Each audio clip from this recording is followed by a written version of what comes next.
about lighting the menorah. Aaron HaKohen was lighting the menorah. So it says, Vayomer Hashem and Moshe, Hashem told to Moshe, when you light the candles, you gotta face, all of the candles must face the centered one, center candle, and he gave him detailed instruction how to light the menorah. And we see over there, the Torah says, Vayasken Aaron. Aaron did what he was told to do. So the Gemara says, Melamed shelo shina. He's teaching you that he didn't change. Whatever he was told to do, he did. You know, in the Shiva, we have the question, Shkoya. I mean, Aaron HaKohen, obviously, if he knows Hashem giving instructions, any good employee follows instructions. What's so special about Aaron saying, Aaron, Hashem told you, and you did what Hashem told you? Obviously, if not, you wouldn't be Aaron. If you wouldn't do whatever he wants, that's not Aaron HaKohen. Aaron HaKohen must follow instructions from Hashem, Moshe to Aaron. What's the big deal of saying that Aaron followed instructions? I mean, for us it's really irrelevant, you know, you want your kids to follow instructions, so if they do follow instruction, it's a big deal.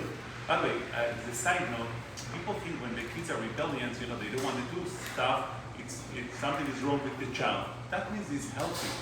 Because by nature, we want to do different. Most of the time, you should listen. A kid who listens every time, every second, every moment, something is wrong. Because he needs to have his own freedom, his own space to, you know, I don't want to do it. And let him once in a while.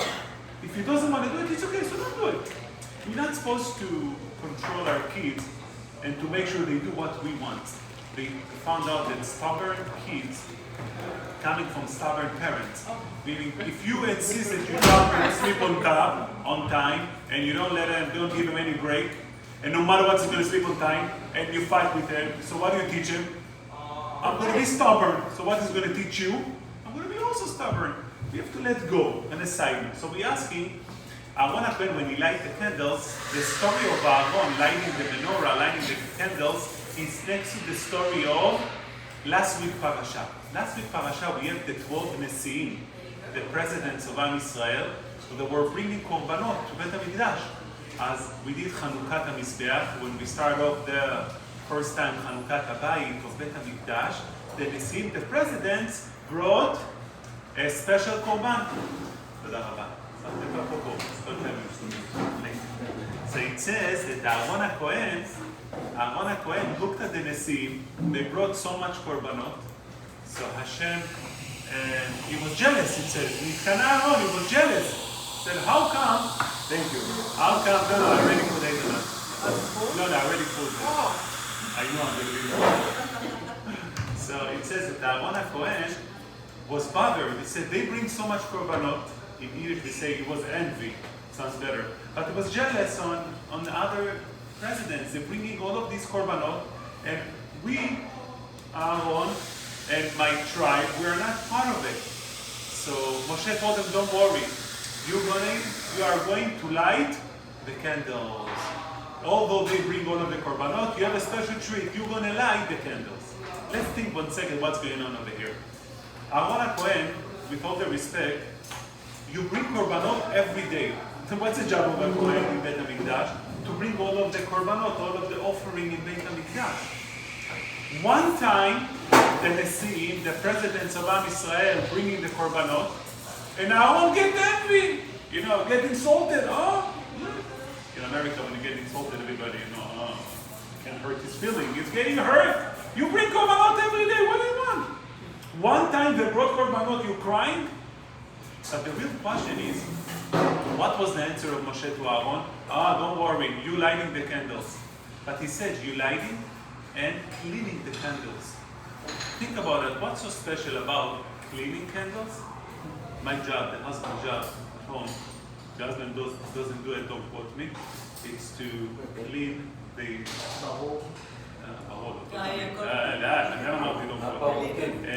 you clean the candles from last week, you put a new one, you put oil if you like with oil. That's the husband's job. And the woman's job is to light the candles. But if you think about it, lighting candles, what's greater event? Bringing korbanot, fire on the mizbeach, smells all over, or lighting candles? I think korbanot is a show. It's a show. It seems, yeah, but I'm asking for simple logic. It seems that he said, don't worry, we have a better reward for you. You're going to do something big. You're going to clean the candles and light them. Every kid can do that. Nothing special about it. So to summarize, I want to Kohen Father, why I'm not part of this. All of the presidents who bring their own sacrifice offering to Beit HaMikdash, they do it, I don't do it, I want to be part of it. Aaron, you're doing it every day, what are you complaining? Second, Hashem told them, don't worry, you're going to light the candles. Lighting the candles is not a big thing, it's very simple. He complained he wanted to do something meaningful, and you're telling him, no, you're going to light the candles. Oh wow, so special. Nothing special about it. So you don't need to understand, I want to jump off till the end of the parasha. There is a famous story of a sister talking about her brother. Miriam, who loved her brother to death. She's the one who got him out of the water when he was from the Egyptian. She did the world for him, and she sees abnormal behavior from her brother. It's unbelievable to see that the relationship remained the same. As an older sister, she thinks she's in charge on her brother. I was sitting with a mother this week that her child is about to get married, and she had objection of him, what he's going to do after marriage. And he's an older guy. So I said, Mommy, your job after your children married is to give, and I'm sorry, to shut up. The two things you have to do. If you do that, you're going to have good marriage, you're going to be a good mother, everything will be perfect. She said, Rabbi, I respectfully disagree. That I really like, because she didn't shut up. But she said, parents thinks that, my role stays the same. So as a sister, I had a good friend of mine, unbelievable, Isaac Ligator. So he was, this is 20 years ago, sorry. He was, I think, 65, 70. Adult, right? So he told me, come, I want to introduce to you my mother. She was 97 years old. When I met her, she was in the kitchen making food for him. So he said, Mommy, okay, I'm coming back soon. So his name is Isaac Ligator. So she's like, in Yiddish, screaming. I'm like, oh, what you said? So he said, she told me, do not come late. Last night you came late. I was worried for you. So make sure not to come late. 65, 70. But people think that the role stays the same the whole time. Once my father, when I was in yeshiva here, he woke me up for shacharit to pray in the morning. So I told him, Papa, I hear in yeshiva, I manage myself by myself. It's fine, it's okay, I know how to wake up. So he told me, Ariel, once in a while, it's good if somebody's going to tell you what to do. Don't feel too good about yourself. Don't tell me what to do. So there is a sense that we keep the role, although they don't need us. It's very important for parents and kids. The kids getting older, suddenly they drive, and you're worried it's the same kid. It's not the same kid. Too bad. He's hanging out with his friends, and sometimes the second formula of shutting up works better than talking, to get a better result.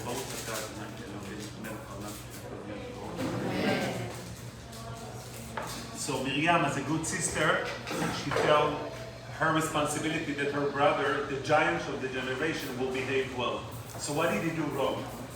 She realized that his wife, Tzipporah, his wife, she said a comment that there were certain prophets when the responsibility of Am Yisrael overwhelmed Moshe Rabbeinu. So Hashem appoints 70 older guys to be able to lead Am Yisrael, so not everything will be on Moshe. When they became prophets, so she heard over his wife saying, oh, I feel so bad for them. They're not going to be with their husbands anymore. Meaning, she said, I feel bad for the wives of the new prophets because they're not going to intimate with their husbands. Then Miriam, his sister, realized that Moshe doesn't intimate with his wife. So she went over to Aaron, her older brother, said, something is wrong with Moshe. He's separated from his wife. Hashem was talking to us and was talking to everybody. why would Moshe make such an action? Something is wrong with Moshe. And as we know that she was punished of talking Lashon Hara against Moshe. We need to understand why, but not for today, maybe next week. So she was bothered, how come Moshe Rabbeinu is not doing what he needs to do with his wife? The way the Torah described the story, we have facts that really seems to be not relevant at all. It said, "Vatedabber Miriam beMoshe," she was talking about Moshe, al odot, about his wife. His wife, meaning he doesn't intimate with his wife. But the way the Torah says, al odot haisha akushit, asher lakach, about the Cushi lady that he took. So, Cushi, Cushi? No, yeah, African American, no. Schwarze, you know. זה לא מיקוש? זה לא מיקוש? No, no, Cushi. Okay. So he said, what Cushi? So the Gemara explained that she was such a beautiful wife. She stand out among others like a Cushit stand out among white people. I mean, by us, it's nothing big deal about it. But those who were area that we don't see people like that, she stood out much more than any other in any other way. Therefore, the Torah described her as Cushit. So telling you she was such a beautiful woman and she stood out in the eyes of others. And the question that I was bothered with, the fact that she was a beautiful lady has nothing to do with the complaint about Moshe. What's the complaint about Moshe? How come you're not being with your wife? The fact she's a beautiful lady, it's not part of the factor of the issue of Moshe. But what really bothers me, you take something special and you describe it in a very weird way. Why would you describe a beautiful woman as Kushit, which seems to be negative? And then you say, by the way, you know what? She wasn't like Kushit. She was so beautiful, she stood out like a black person among white people. Why the Torah didn't say clearly she was a beautiful woman? If the Torah gives you a message in a subliminal way, there is a reason why it's giving it like that. So what's the message that the Torah is giving us? The final question which opened up the understanding, after Miriam accused Moshe he doesn't behave properly with his wife, Hashem called Miriam and Aaron and told them, Moshe, Va'ish Moshe anav meod. He's the most humble person in earth. Therefore, you're wrong. The way you spoke about Moshe, you're wrong. He's the most humble person in the world. What humble has to do with what he did? Humility means you do your place. The fact that he left his wife, what that has to do with being a humble person? What's the message of being humble? So the components that we're dealing with, we have a jealousy of Aaron at the beginning of the parasha. He's jealous on the other presidents. We have Moshe, that his sister concerned about his behavior. And we have Hashem concluding, by the way, he's the most humble person. How do we put it together? So we're thinking the following. What's the definition of a humble person? Humility. So I'm going to give Padre a different version. If I wouldn't be humble, I would have taken his version. But I'm here to present my version. So I think the following. And being humble, it seems, the Gemara said, there is a famous Gemara, that when the Rebbe was a Tanaim were at the time of the Mishnah, died, it says, the Mishnah said, after Rebbe died, there were no more humble people in the world. So Rav Yosef, not Yosef, Rav Yosef, he was like about 1,000 years later, he said to the one who quoted this Mishnah that there are no more humble people. Rav Yosef said, no. There is one more humble person. You know who? Me. Rav Yosef said, there are more humble people in the world. Who? Myself. So don't worry. If you're humble, you said you're the humble guy, you know. So what being humble means? We all, the definition of being humility, on being not being humble, if I say it on very aggressive the way you are. Humility, being humble, I will say in a very aggressive word. I'm sorry about that, but I want to give an example of Sfaradim and Ashkenazim, and I tell you what do I mean. Humble means you don't need any recognition of others of what you are doing. Not being humble means you need others to recognize and appreciate you for what you're doing. So the simple concept of being humble means if somebody is talking about himself, he's not a humble person. If he doesn't talk about himself, he's a humble guy. But it's not only that very superficial definition. The underlying definition, the deep understanding, do you have a need for people to recognize you? So you can have a person who doesn't talk about himself to others, but he feels the biggest tzaddik in the world. Lama? Because he feels, I'm very tzaddik, I don't talk about myself, I don't show it to anybody, I keep it to myself, I don't want anybody to know. He feels good about himself, but he's not humble. Because the need to people to know about what you're doing, taking you out of definition of being a humble guy. The fact that you overcome your urge, your desires to say it to everybody, doesn't make you humble. Humble if you have no need to say it to everybody, which makes it very difficult to be a humble person. Humble doesn't mean you cover up what you're saying. You are not in need to show off what you are saying, what you are doing. The other symptom of not being humble, when people need recognition from others, they do very extreme action. In order to get recognition, you gotta behave different for people to recognize you. So we can see people doing the extreme way of, they dressed up in a very extreme way to get recognition of others. They might do mitzvot in a very extreme way to get recognition of others. They will encourage others to start keeping Shabbat and Tefillin just to show that they are themselves doing. They will do extreme movement in order to get recognition of others. The Torah says Moshe Rabbeinu was humble. Why? When Miriam saw the behavior of Moshe, she was concerned something is wrong with him. Why? Because people are not humble, they're doing extreme action. Who was the wife of Moshe? The most beautiful lady. She was like a Cushi among others, meaning she was very extreme in her beauty. That's a sign of extremeness of Moshe.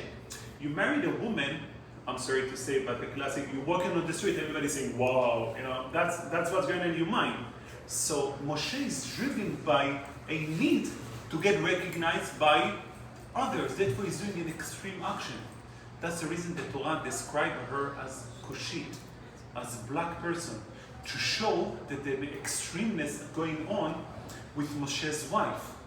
When Miriam sees that behavior, she says, okay, so Moshe needs to have extremeness, needs to have excitement. That's how he walks on the street with his wife, the most beautiful wife. But extreme people doing also to the other side extreme. What Moshe was doing now, he separated from his wife. Says Miriam to her brother Aaron, something is wrong with Moshe. If he's acting with extremeness, that he's not humble. If he's not humble, he doesn't make the right decision.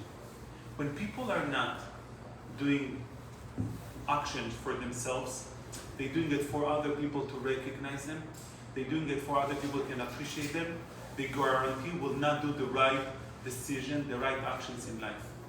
So many of us, and I can say all of us, which one including myself, doing actions with our kids outside just to make sure our kids looks good outside, and people don't say, okay, the children of the rabbi, look how they behave, לא נעים, לא יפה. So you gotta make sure that the kids around you behave. So often we will criticize our kids on things that we've been bothered with the way they appeared outside.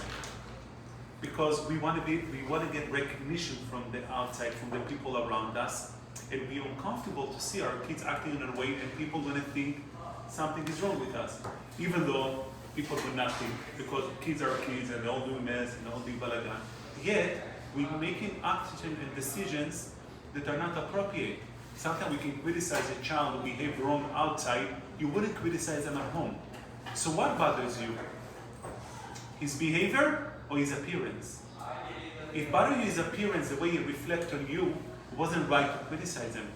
Because if it's about him, if he does the same thing at home, you're supposed to criticize him. But you criticize when other people looking at it, so it's about you. When a person does actions, when it's not driven by humbleness, just by the recognition of others, you will not make the right actions. Therefore, Miriam says, Moshe, something is wrong with him. A person with the right make actions by extremeness, by get recognition from others, We need to help him. And she went over to her brother. Hashem says, no. You know what, Moshe? Vaish Moshe Anav Meod is the most humble person in the world. If so, how come he behaved like that? Why did he separate from his wife? Hashem said, I told him. He didn't act, he didn't behave with any extremeness. It's unbelievable to see the effect of extremeness. If you see somebody who's always smiling, always nice, those nice people, often when they, listen, the next line. People always smile, always there is a sad smile on their face. When the kriza goes, when they get angry, like, whoa, you're here for them, like, you're supposed to be nice. Because there is a certain extremeness shows that you cover something up. Any extremeness of a person, it's not you. A person needs to be angry, needs to be happy, needs to go through. But when you show a certain image outside, you extreme yourself, then something is wrong. A good friend of mine who passed away, his wife was dating a guy, and she brought him over to our house just, to get our approval. Apparently he was late because he didn't listen to my advice. So he was in my house, and he was talking the whole time about Torah. I just want to do what Hashem wants to do. So I told her, not for you. Mom, what's wrong with him? Terez tzaddik. I tell her, yeah, but he's talking about God, what Hashem wants to do. If you do what Hashem wants to do, you don't talk about it, you do it. If you show that extremeness, that side that you want to cover up something, she didn't listen.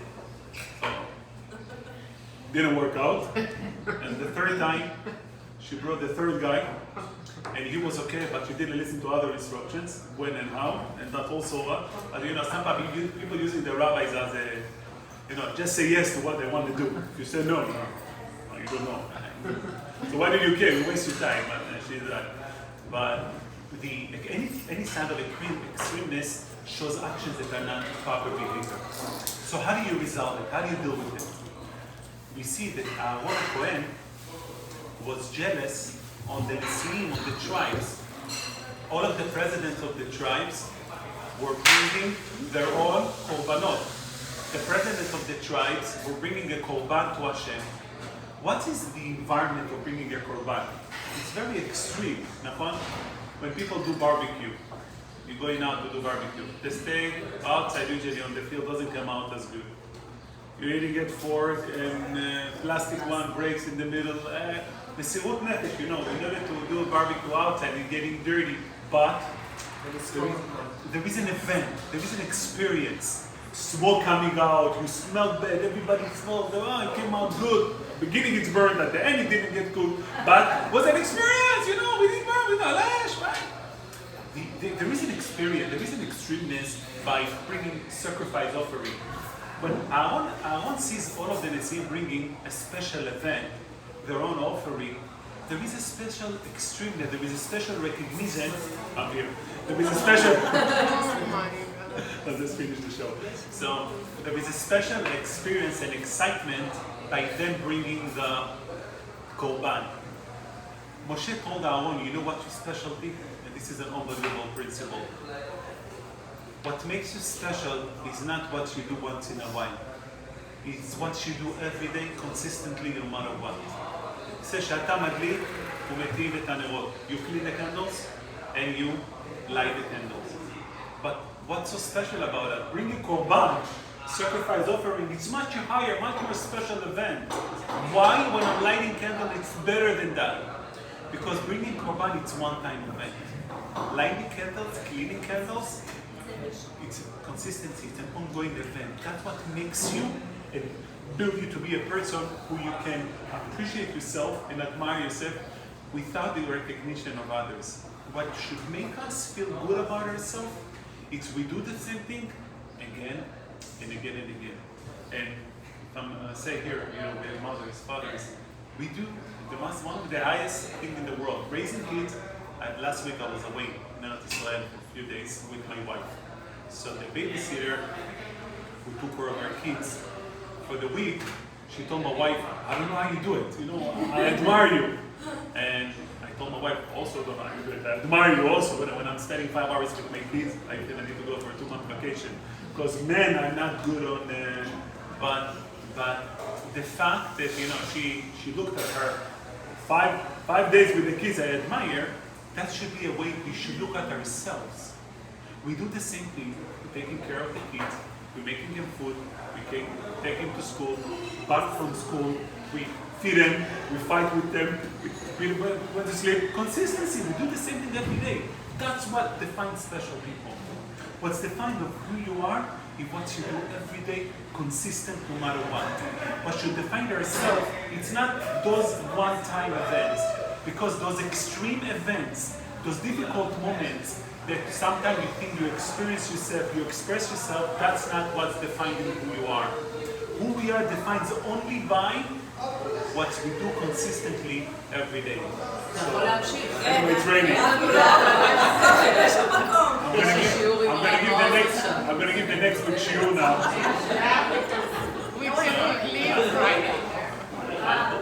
Talk about extreme. I do want to conclude by taking the important message. Number one is do not do any actions where it's about the recognition from. Don't do any actions. It's about the recognition from others.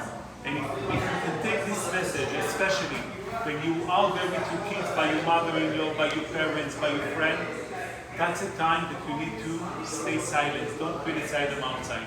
Any criticism to kids outside, it's not for the kids. 99.9%.